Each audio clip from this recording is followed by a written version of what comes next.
My name is John Murray. I'm on the Web Services team. Today I'm going to be talking about Scala. This is going to be a semi-introductory class. At this point, you should already be familiar with the syntax of Scala and some of its very basic usage. So today we're going to talk about Scala-isms. Scala-isms is mostly going to be kind of the concepts around Scala, the basic ways of using Scala, basic methods, things that you would expect to see in normal idiomatic Scala code, which will be important working on the new framework. So this is the kind of itinerary I have for this discussion. I'm going to go through these in the order listed up here. I'm going to talk about for expressions, for each statements, map, option, flat map, for comprehensions, try, and case classes. We'll see kind of as we go along what those are in more detail. And then some ways along the way we'll see some code and we'll do some little whiteboarding to explain some of the concepts. So we'll start first with for expressions as more of an introductory topic. At this point, I assume most people listening to this are familiar with Java-style languages, C-style languages, and we're very familiar with iterating through collections, typically using for statements. For expressions in Scala are very similar, so they look slightly different. They're very similar to actually Java's for each construct when you're using iterators. So if we take an example, first we'll look at some Scala or some Java code. In this case, fairly simple. We're going to create an array list. We're going to add a few items to the array list, and then we're going to use the for each construct in Java using the for keyword, the name of the variable, in this case L, that we're using to iterate through the list, and then in each iteration through the list, we're going to print out the value L. So we should see the output ABC. Right, fairly straightforward. You should all be comfortable with this type of syntax. Nothing really new. If we look at the Scala version, we can see something that's functionally equivalent and only slightly different in syntax. You'll notice that the list construction is a little simpler, but that's aside from the point. The for syntax is what we're really interested in here. And in this case, we don't give everything types because of the type inference that Scala provides for us. So we know that list is a list of type string, and that L that we're using to iterate through the list is also of type string. And then you can see that it's functionally equivalent to what we saw in the Java. We're iterating through the list, and for each item of the list, printing out the value L. So we'll have the same output, A, B, and C. All right, nothing new, very trivial. At this point, you should not be lost. Just to kind of get your feet wet as we go into this. So Scala provides another way of doing this with the for each. The for each is, equivalent to a for expression. The difference is it's done a little more functionally. So instead of being a construct that's in the language itself, it's actually it's a method implemented on top of the collection that you can pass a lambda expression to. So let's look at the version of for each that's functionally equivalent to what we've already seen with the for expression. So here we can see the for each, which is the functionally equivalent of the for expression we saw before. In this case, we have the list, as we've already seen. And instead of using the for expression, the actual built-in for token in the language, we're going to use the for each function. And this function takes a lambda. Lambda is also called a closure or an anonymous function. In this case, we can see on the left side of the arrow we have the value L. That's the parameter to the anonymous function. And this is the same as we saw before, so we know that L is a type string. And then to the right of the arrow, we have the body of the function. You can also wrap the body of the function in curly braces, but since we only have one line here, that's optional. And you can see we're just going to call print line to L. So what you're seeing here is functionally equivalent to what we saw in the previous slide, or previous section. So just a reminder, this is what we saw before, and now using the new for each syntax, we can use anonymous function. And this gives us a little more functional approach. So digging a little deeper, let's take a look at the actual implementation of for each on the list class. Right, so digging into the Scala standard library, we can see that this is a very simple iteration. Right, so we look at the top, we have a for each statement with the generic parameter b. As a parameter to the for each function, we take f. F is a function, and the type of the function f is something that goes from type A to type B. Type A is the generic type of the current list, and type B is whatever the output of the function is. Alright, so when we iterate through, we create this variable d's equal to the current list, and we keep looping until we process every item along the way. And you can see we're just calling f, which is the function, and we're applying the current element as we're iterating through the list.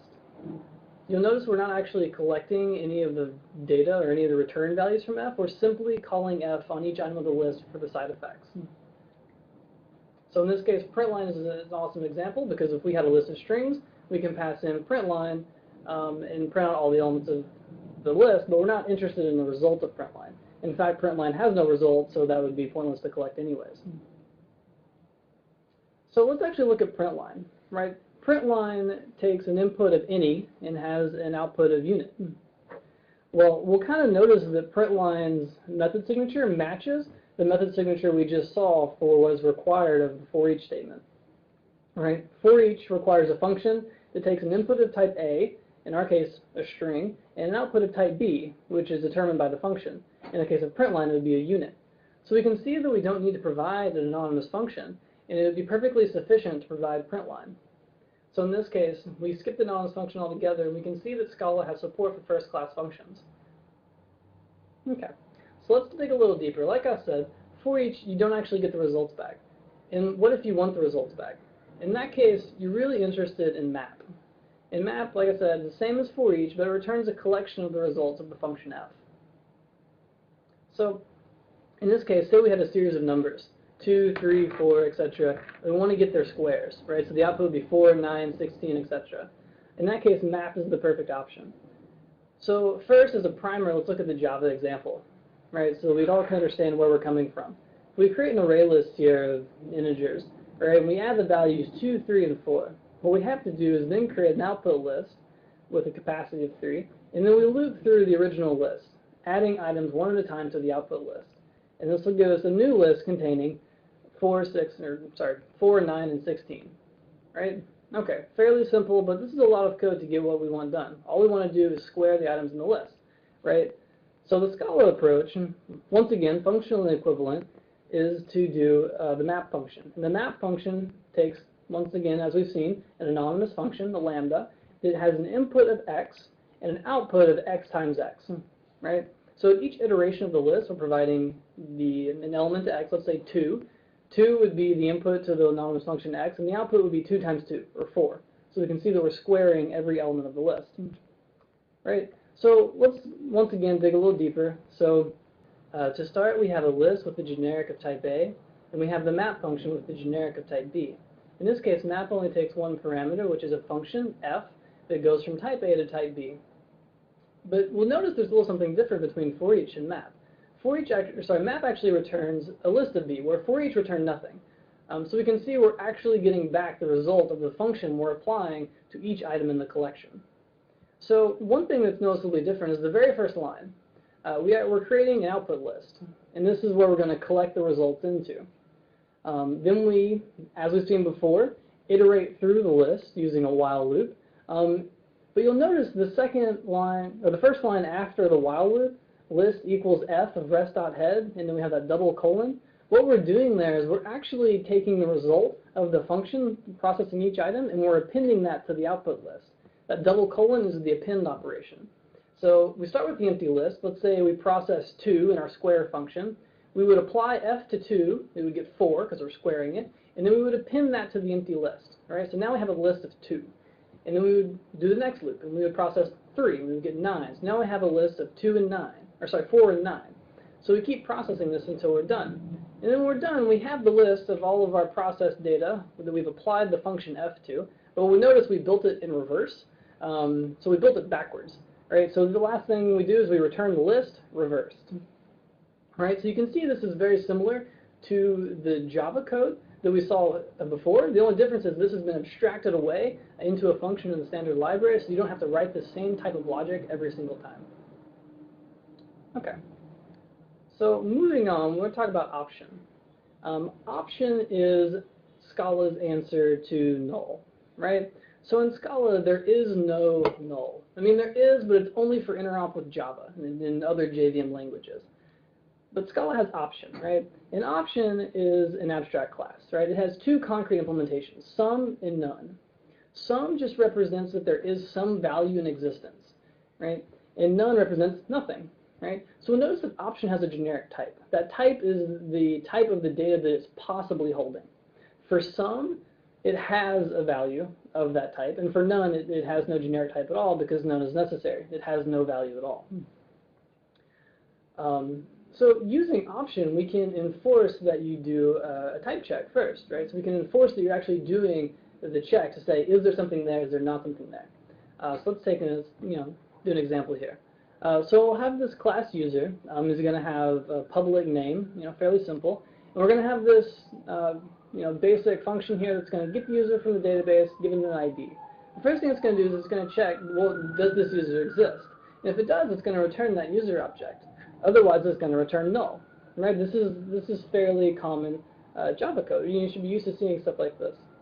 Right? But what does it mean when I say, print the user, right? I have this function that assumes I'm going to get something back every time, right? So I call system.println get user info by ID dot name. Okay, well, what if get user info by ID returns null? That null.name is going to throw an exception, right? So in Java, you're given the freedom to throw unexpected runtime exceptions, which is not a good thing, right? They do give you a lot of power, they give you a lot of freedom, but sometimes that freedom, all it's going to do is shoot you in the foot.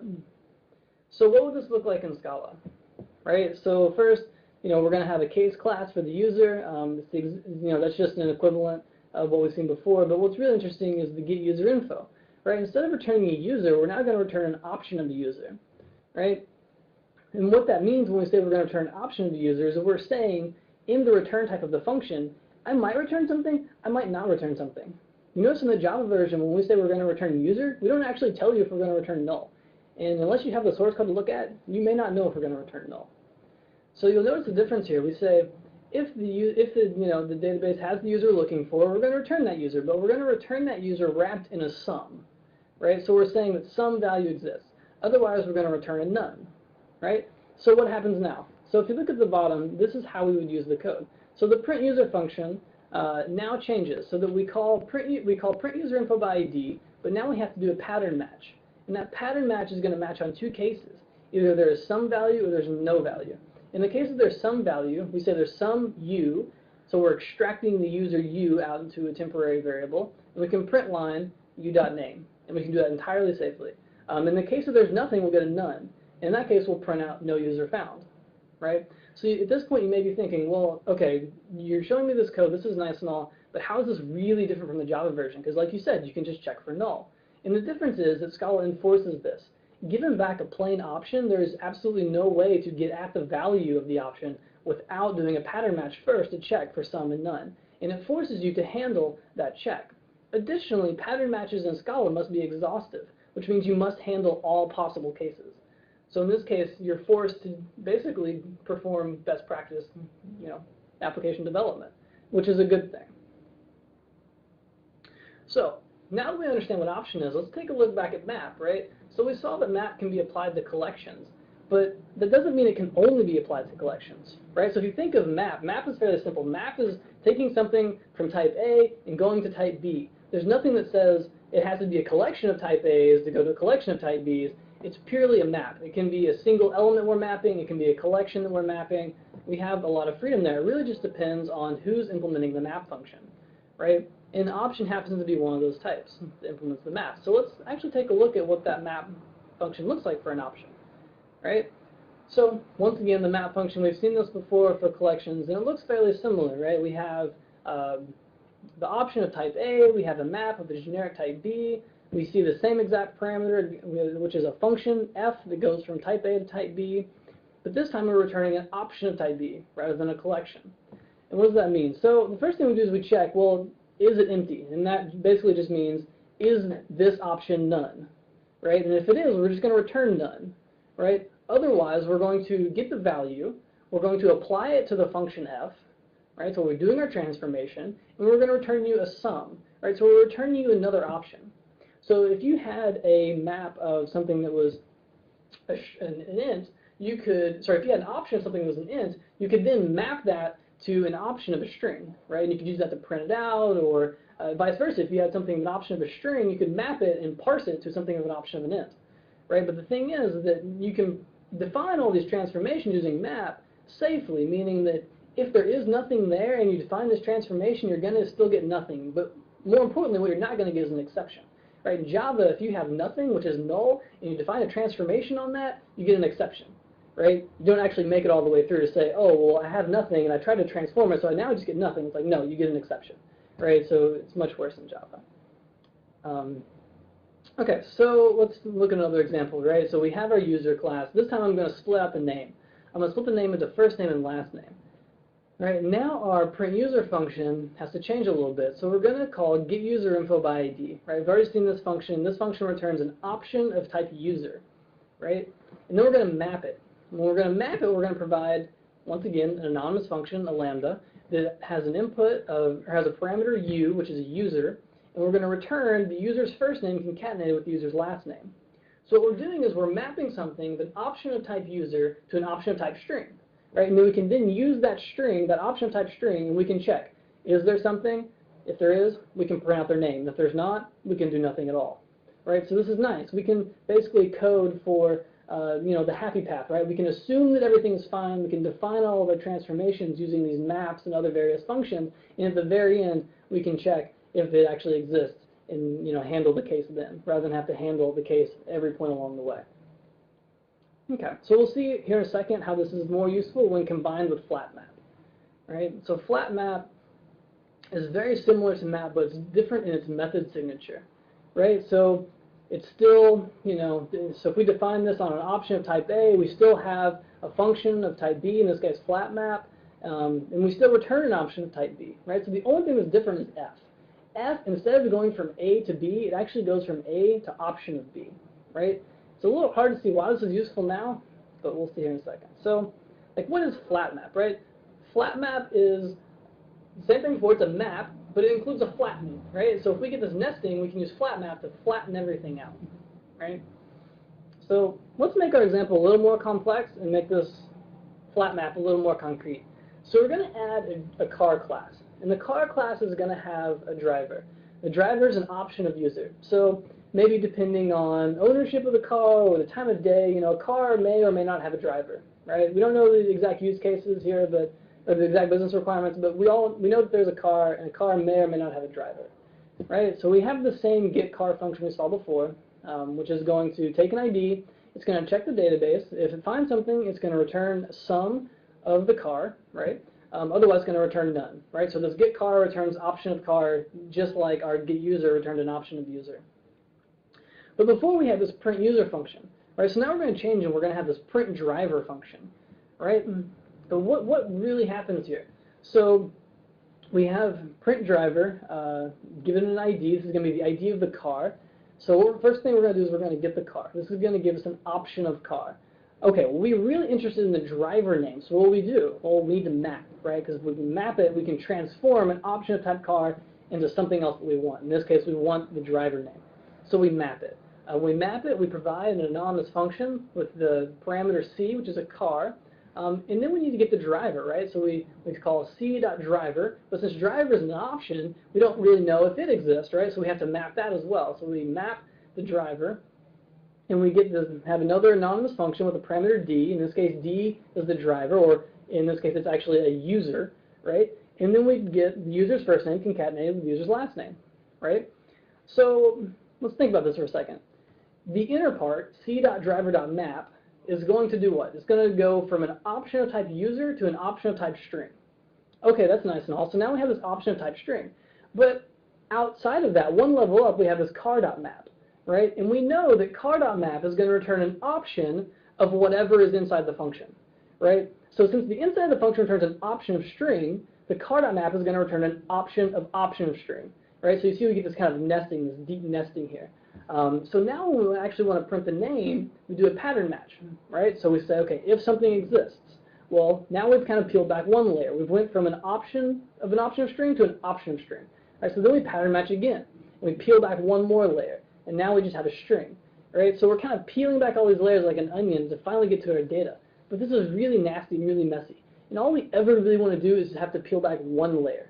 Right? One layer is all we need to kind of give us all this safety, all this guarantees and niceties. We don't need this deep nesting. That's actually much worse than probably having null. Right? So we know this is no good. Right? So what can we actually do to go from an option of car directly to an option of string without all this nesting? Right? So flat map. Right? we just explained this is what flat map is for. It's a mapping, but what it does after it maps is it flattens, right? So we have this option of string. We can flatten that into just an option string, right? So if we were to look at the definition of flat map, this is what we would see, right? We would have an option of type A, we have a flat map type B, right? We've seen all this before, but you'll notice here at the bottom we say, if it's empty, return none. Okay, that's what we've seen before. Else, return f of the value, right? So we're applying the value to the function, but what you'll notice is we're not wrapping that in a sum, right? Before we had to wrap that in a sum because our function went from A to B.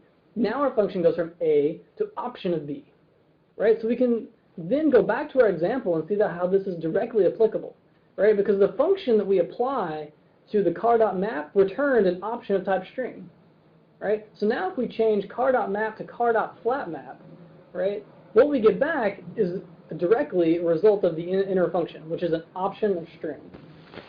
All right, so now we can go to the bottom, and we have this name, which is now just an option of string. We only have to peel back one layer, right, which is exactly what we want.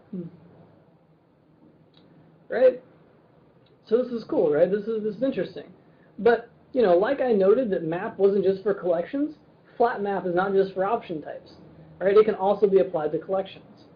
So as a slight detour, let's see what that looks like. All right, so here's the Java version. We're going to create an array list of odd numbers and an array list of even numbers. Right? For the odds, we're going to have 1, 3, 5, 7. For the even numbers, we're going to have 2, 4, 6, 8. Right? And I'm going to loop through each of those, right? But I'm going to do a nested for each loop, right? There's 2 nestings deep. And I'm going to basically do a combinatorics, so I'm going to print out, for each odd number, I'm going to concatenate each even number with that. And I'm going to put that in one output list, right? So 1, 2, 1, 4, 1, 6, 1, 8, 3, 2, right? Okay, not entirely useful, but we'll see what this looks like in Scala with flat map. Okay. So we still have our list of odd numbers, our list of even numbers, but this time, obviously you can notice the code is much more concise. So we have this flat map, which we provide an anonymous function to. We give it a parameter O, which is an integer, and then from there we do the even numbers, and we map that to a parameter E.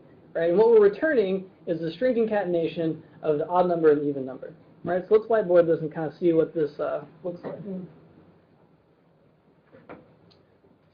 So we have in our list here, 1, 3, 5, 7. So our odd numbers.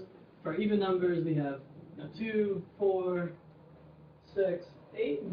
Right? We're going to start first with the odd numbers, right? So we're going to start with 1 here.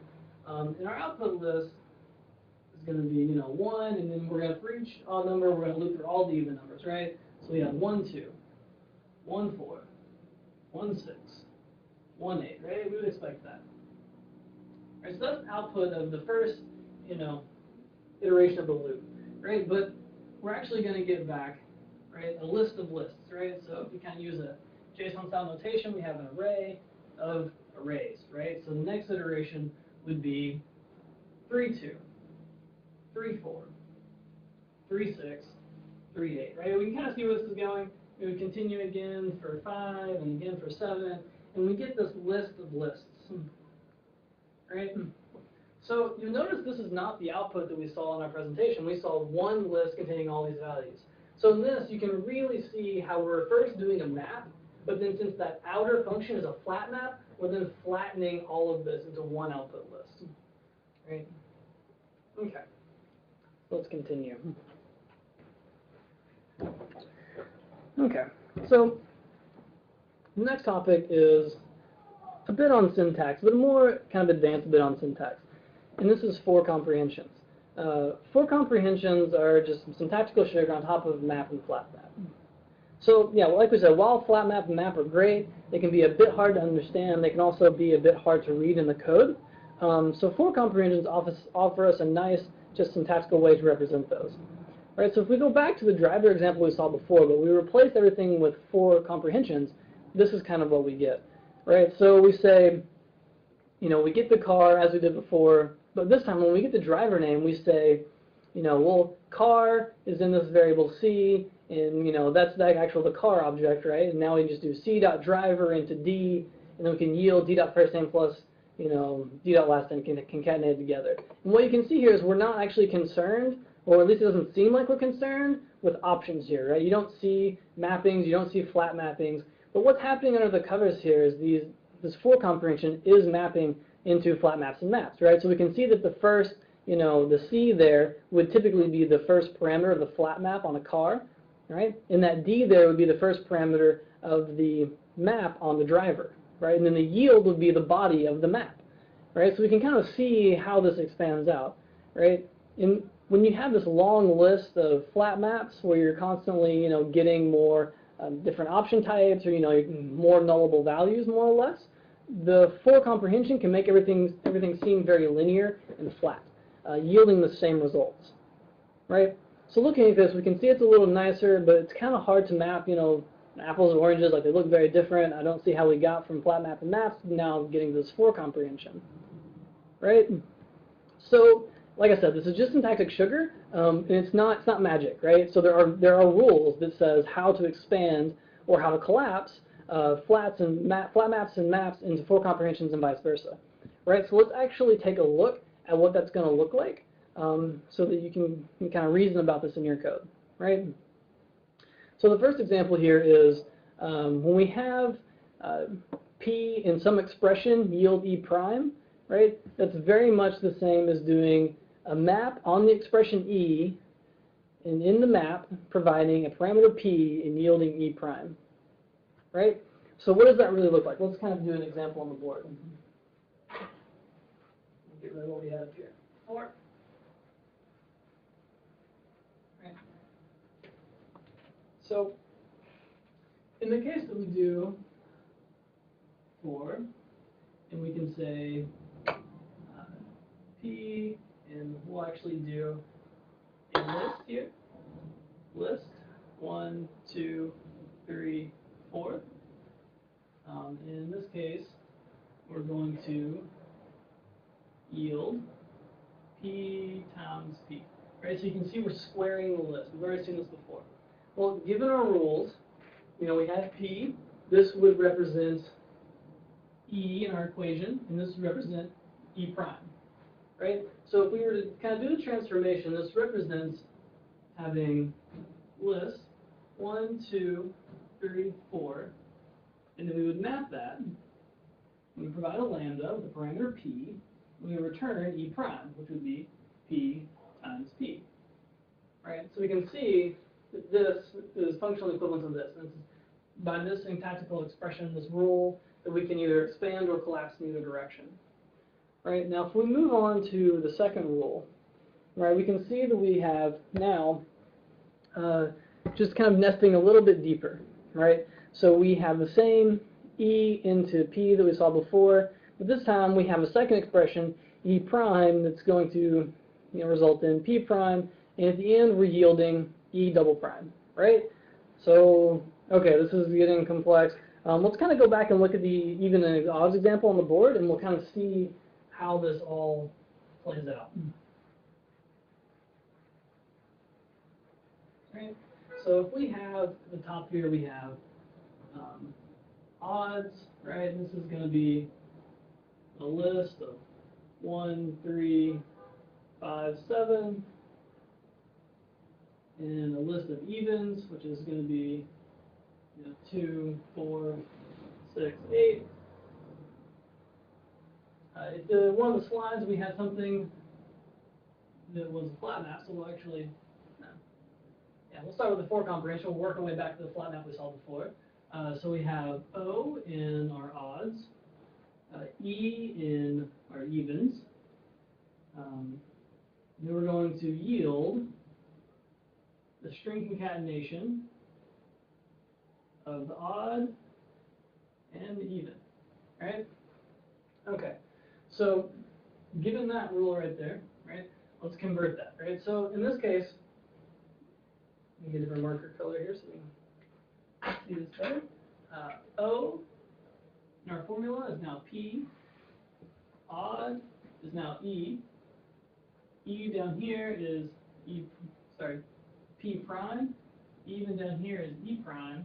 Then our yield expression is E double prime, right? So based on the rules, we can pull out what is essentially the outermost layer here, right? Yeah. So in this case, we're going to transform this into odd, which is our E, dot flat map, and then O, which is our P, right? And then from there, within this flat map, we're going to have the rest of the for expression, right? So in this case, it's going to be for, E and even, yield, and the same concatenation here, odd number, even number, right? Okay. So we can see that once we get down to this, where we have one layer, we can see that this once again is going to result in the reduction for rule 1, which is the map. Right? So now we get something very much what we saw before, which was where we transform this for expression here into even.map parameter E, which returns the string concatenation of the odd number with the even number. Right? Now we've basically reduced this for expression into flat maps and maps, which we've seen before. Right? So given these rules, you should be able to, take any usage of flats and maps and compose for expressions out of them, and coincidentally change for expressions into flat maps and maps. Either whether it's a refactoring or just trying to understand and kind of grok the code base that you're working on. So there's two more rules. I'm not going to explain them on the board, but we'll kind of walk through them because they're very similar. So in this case, it's very similar to rule number 1, with the difference that we're not yielding anything, right? So we noticed when we're not yielding anything, we're not actually collecting the result of the function, right? The expression, in this case, E prime. This is exactly what we saw before with for each, right? So it makes a lot of sense that instead of using map as the expansion rule, we use for each, right?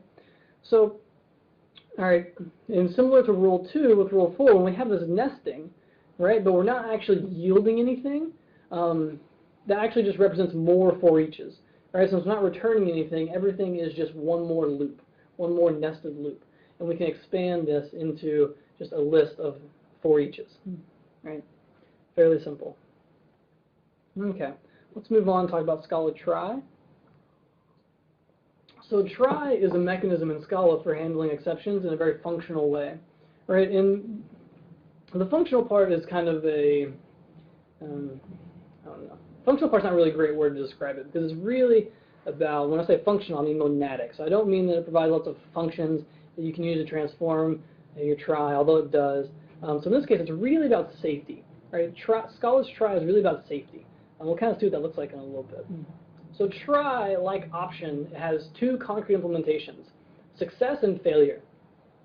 So success says, well, I succeeded, and additionally, I have a value. I contain some value of type T, right? And a failure just says, well, I failed. I have no value, but I do contain the exception or the exception message that you can use to kind of resolve the failure, right? And similar to option, you have to pattern match against a try to determine whether something succeeded or failed, and then handle both of those cases, right? And also, similar to options, you can map and you can flat map against Scala tries in the exact same way that we've seen before, right? And like I said with safety, right? Just how when you map an option, you get another option. When you map a try, you get another try, right? In tries, they handle exceptions. So if there's an exception when you're mapping a try, your program won't blow up, your program won't die, you'll just get another try, right? So it kind of wraps everything into this kind of safety net. So let's take an example, right? We're going to have this function live dangerously. It's going to throw an exception roughly 50% of the time, right? So what we can do is we can wrap it in this try, right? So I have this try, capital T, R-Y, and then this block of code we're going to execute. In this case, we're just going to call the function live dangerously. And we know that this is going to, maybe throw an exception, maybe not. So this will return, or the try block will result in either a success or a failure. So what we can do is we can match. And when we match, the first thing we do is we check, well, did it fail? And if it did, we're going to print the exception.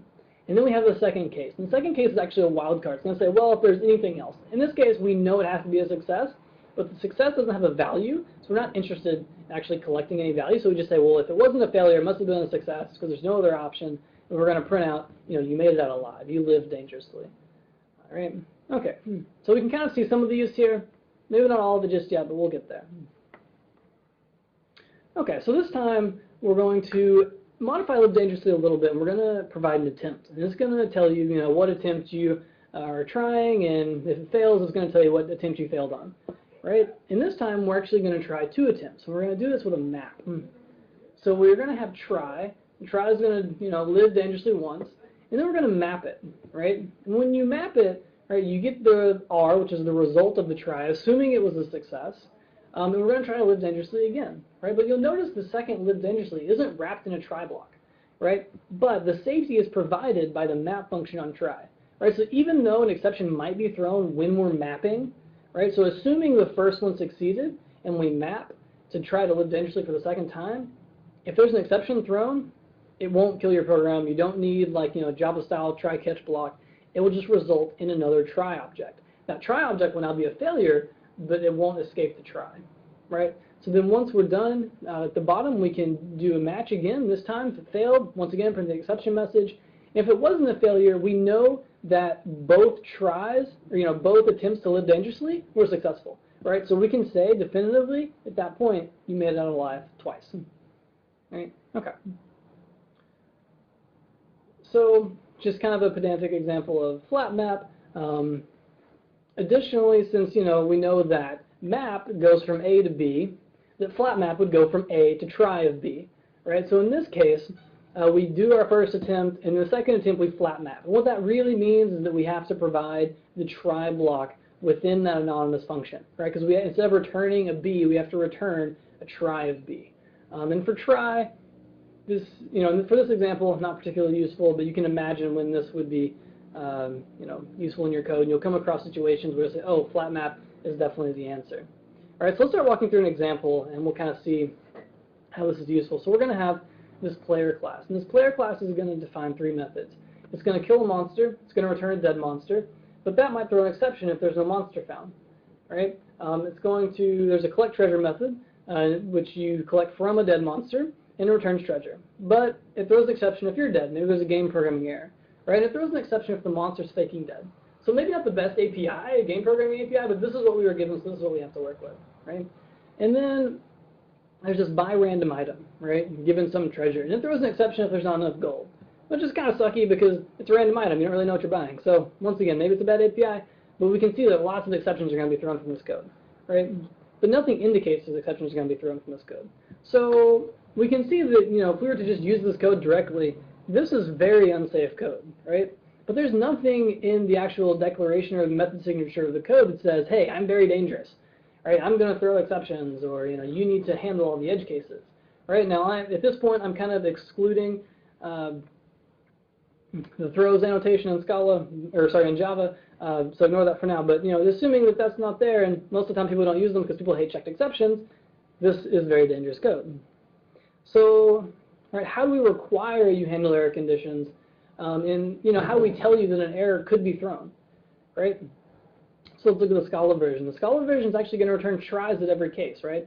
I'm going to return try of the dead monster because I know I might throw an exception. I'm going to return try of treasure when I try to collect treasure because I know I might throw an exception, right? Okay. So now what does the code actually look like, right?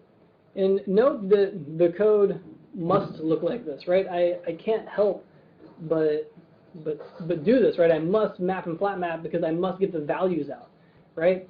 So the first thing I'm going to do is I'm going to kill a monster, right? That's going to return a try, and I'm going to flat map against that, right? And assuming it succeeded, this flat map execution will run. I'll get the dead monster object, and then I can try to collect the treasure, which we know is going to return another try, which is why we're flat mapping, right? And then we flat map again, and assuming I was able to collect the treasure, I now have the treasure T, and I can try to buy a random item, right? It's going to return another try. So at the end of the day, I get this item object, which is a try of type item, right? So now I can match against it, and I can say, well, if there's a failure, handle the failure, but if there's a success, I can print out like, hey, I acquired a new item, right? And the takeaway from this code is that we're basically coding for what we call the happy path, right? We assume that everything went perfectly well, and we define all the logic for how we want it to work. This looks very similar to the Java version we saw before. The difference is we're safe from exceptions, right? If an exception is thrown, it's handled at the end, rather than having to handle an exception at every point along the way. Right? We can do all of our logic up front. We can separate our business logic from all of our error handling conditions. And this results in code that's nice to read, easy to understand, and more importantly, easy to maintain in the long run. All right, so moving on, we're going to talk about case classes. So case classes are a very simple way of doing POJOs, or in this case, I guess it would be POSOs, as a pattern. But they provide some additional functionality that you don't get with typical POJOs, such as pattern matching, and we'll see a lot of other kind of fun stuff you get. So kind of walk through some of the features, right, and kind of gotchas, right? So in this case, case classes are defined with a case in front of the class name, and all of the parameters for the primary constructor are defined within, this basically parameter list after the class name. And you'll notice that the val and var keywords are missing, which we typically define in most classes to say this is a mutable field or a mutable field. For case classes, they're all immutable. So we're working with immutable data structures, right? So this is a very, very functional principle. And this buys us a lot of power that we'll see later, right? So all of the, like I said, all of them are immutable, right? So if you tried to create a new user, in this case I'm creating myself, and I tried to change my first name to Frank, it's going to throw an exception. Not allowed. Sorry. Too many Franks on the team. No more allowed. You have to say John. All right, so we can see that everything's immutable. And because of this immutability, well, not because of this immutability, but along with this immutability, we get pattern matching, right? So once again, I'm going to create an instance of a user, and I can match against them. And when I match against them, I can use the class name along with the parameter list in order. So I can say first name, last name, age, right? And what I'm doing here is I'm not only matching against the object to say this is a user, I'm actually extracting all of the data out of the object. And then I can immediately use that, say, at print line, right? So in this case, it would print out, John Murray is 23 years old. Okay, cool. So additionally, I can, when I pattern match, this isn't necessarily specific to case classes, but we can see when we apply this to case classes, it's pretty useful. If I really just want to plot the age, I can do a pattern match, and I can just use wildcards for the first two parameters and say, you know what, I'm matching against something being there, but I'm really not interested in what it is, right? So in this case, I match, and this match says, yes, you're a user, and I'm extracting the age out of the user, and I'm printing out your age, right? Okay, so slight detour here. We'll come back to how this applies to case classes. The apply method, right, can be called on any object just like a function. Right, so if you have an object, which in Scala is more like a static class, right, you can define the method apply.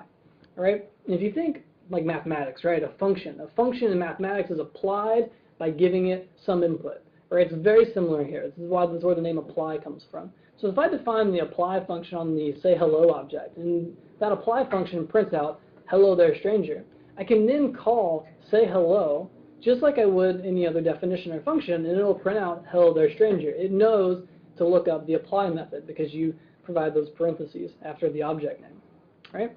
So with case classes, a default apply method gets created for you, and that default apply method operates as a constructor using your primary constructor. Right? So it constructs your class based on all the parameters you defined in that list after the class name. All right, so what this means is I can basically drop the new, and I get this nice kind of shorthand syntax for creating case classes. Not a huge win, but I mean it's definitely a nicety. So that pretty much wraps everything up. Yeah, so hope it was good. Hope you enjoyed it, and please read the resources that go along with this presentation.